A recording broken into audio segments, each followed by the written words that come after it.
নাগাল্যান্ডের পাহাড় থেকে এবারে যাব স্কটল্যান্ডের উপকূলীয় এলাকা। যেখানেই যাবেন সেখানে একটা জিনিস দেখতে পাবেন, সাধারণত প্রকৃতিকে টিকিয়ে রাখতে এগিয়ে আসেন সেখানকার স্থানীয় বাসিন্দারা। এখন যে পর্বত ঘেরা এলাকাটিতে আপনাদেরকে নিয়ে যাব সেটি সোনালি ঈগল আর পেরেগ্রিন ফ্যালকন বা ভবঘুরে বাজ পাখিদের আস্তানা। শত শত বছর ধরে সেখানে টিকে আছে একটি গ্রামও।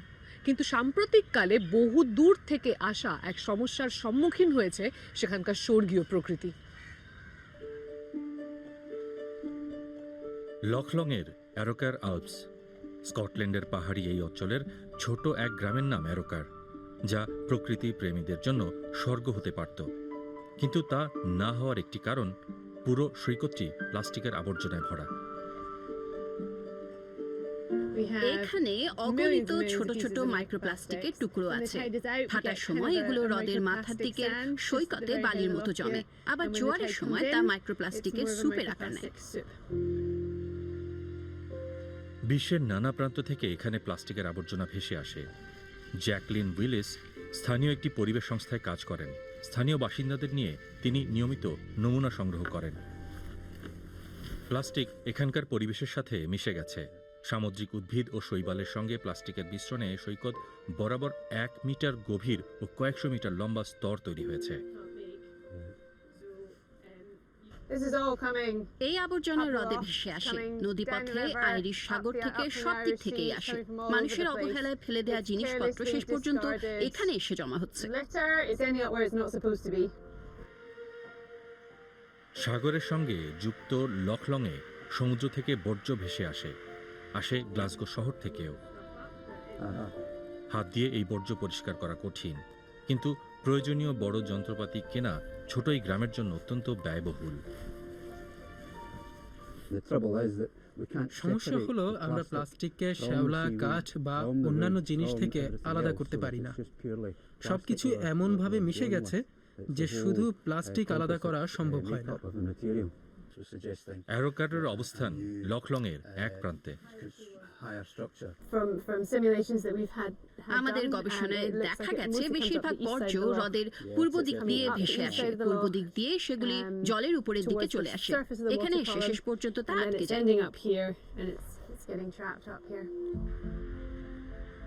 এখান থেকে মাত্র 1 ঘন্টার দূরত্বে ক্লাইড নদীর উজানে অবস্থিত স্কটল্যান্ডের বৃহত্তম শহর গ্লাসগো। কর্তৃপক্ষের ধারণা সেখান থেকেই অ্যারোকারের অর্ধেক বর্জ্য আসে। শহরটি অতিরিক্ত সাফাই কর্মী নিয়োগ করেছে আর নদীর বর্জ্য সংগ্রহে বিশেষ নৌকা ব্যবহার করছে। অ্যালান সুইফট আর তার সহকর্মী প্রতিদিন ক্লাইড নদীতে বর্জ্য সংগ্রহ করতে যান। প্রতিদিন তারা 10টি পর্যন্ত বড় ভাসমান ড্রাম ভর্তি করতে পারেন। নৌকাটি নদীর তীর থেকে বড় আবর্জনাও সংগ্রহ করে। অ্যালান জানান তারা অবস্থার উন্নতি দেখছেন। ক্লাইড নদী এখন আগের চেয়ে পরিষ্কার। আমরা এখন অনেক বেশি মাছরাঙা, ভোদর, স্যামন মাছ, সামুদ্রিক ট্রাউট, শুশুক ইত্যাদি দেখতে পাচ্ছি। মাত্র 20 বছর আগে এগুলো দেখা যেত না।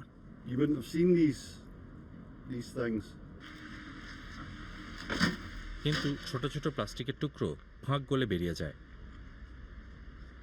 সেগুলো ভেসে লখলংয়ে আসে। জলের ঠিক পাশেই স্থানীয় প্রাথমিক বিদ্যালয়টির অবস্থান। শিশুরাও এই দূষণের কথা ভালোভাবে জানে। আমরা আগে এখানে খেলাধুলা করতাম, এখন আর করতে পারি না। অনেক দুর্গন্ধ আর সবখানে আবর্জনা। আমরা মাঝে মাঝে দেখতে যাই হ্রদে কি হচ্ছে। আপনি আগ বাড়ালেই পা আবর্জনার মধ্যে গেঁথে যাবে।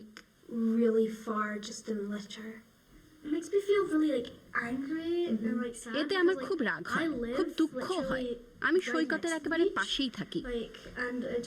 আমার বাড়ি থেকেও দুর্গন্ধ পাওয়া যায়, দেখতে বিরক্তি লাগে।